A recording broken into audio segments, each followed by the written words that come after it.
Hey friends, welcome back to Toy Foolery. I'm your host Pigface McGee, and today we're taking a look at the Star Wars Ahsoka Shin Hati, and I hope this figure is as good as I expect. I am a huge fan of Sith characters. Basically, if you're a villain in the Star Wars universe, I have you. Whether you're a villain from the Old Republic, I have Revan and I have Malak. Or if you're a fan, or if you're a villain from the show or the movies, I think the only villain I don't have and I need to get is Kylo Ren. So getting Shin and getting Baylan was a must for me. So let's get Shin out the box and see if she is worth the money. But first things first, let's take a look at the artwork on the box and see if this box is better than your mother's. So on the front, Star Wars, a decent picture slash, good drawing on the side, same drawing on the back. This is a blah box, but this is what you come to expect from the Black Series figures. So let's get her out the box and see if she's worth the money. And here we have Shin out the box, and I am not impressed with this figure. Yes, she's a Sith, and she has a nice orangey red saber, but other than that, this figure is really disappointing. Not because of the sculpt. Her head is a little bit off, not the best, but far from the worst. Not the best likeness of the actress, but far from the worst likeness. Yikes.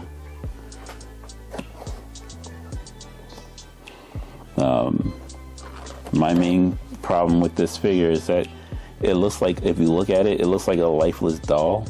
And that's the one thing that I do not like from figures that are supposed to be representation of the live action figures or live action shows or movies. It was a cartoon, and this is how she looked in the cartoon, fine. But she's a real person, and we can see how she's supposed to look, and this is definitely not it. Also, I would have liked if this was soft goods, because now she has no flexibility in her legs.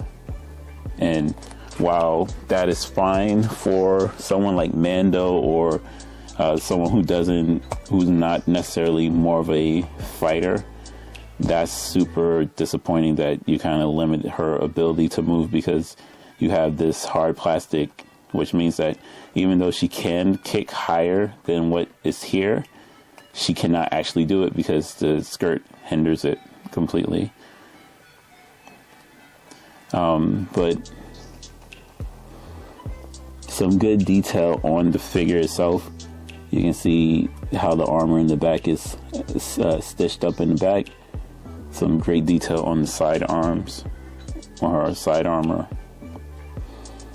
Good detail on the dress itself. You can see worn patches and things like. I don't know if this is a thing with this Black Series, because I usually only collect figures that are really dark and mostly black figures, so that you don't actually get to see the lack of paint on it. But outside of some like little bit of details on the gauntlet, this is just a plain Jane piece of plastic. I would say that this is a really short one, because there's not much to talk about. She doesn't have flexibility in her legs. She can bend her knees, but it's a single jointed knee, and you can bend it backwards, and you can see it's pinching her skirt because of it. But she can't move forward, and even though she can't actually ab crunch, because the way they have it set up is no real range. It's just weird for a group of people that are supposed to be very agile fighters, that there's no agility in this figure. Like, there's nothing that can move. Single jointed elbow, the worst kind. Like I said, I complain about figures being overly flexible, especially for real life things, but This is just, she could barely, she can barely touch her, like bend her arm to touch her bicep. Like I said, I don't expect you to be able to touch your shoulder, but you should be able to bend more than that. So poor likeness, no paint, no flexibility. I can't recommend this. I can't say it's a must buy. Definitely, I would say this is definitely,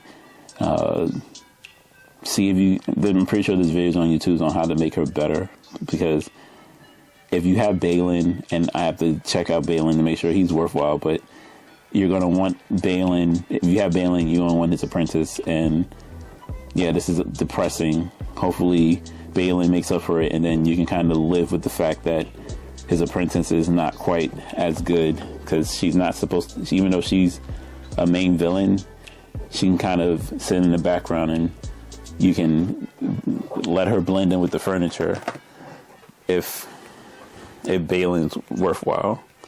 So yeah, this is a real easy one, guys. This is a absolute skip. Do not buy this figure. There's no flexibility, no nothing. It's just not worth the money. And it makes me sad. So yeah, hopefully Balin's better. And that's how I feel too. This is Pigface McGee. I'll check you guys on the next video. Bye.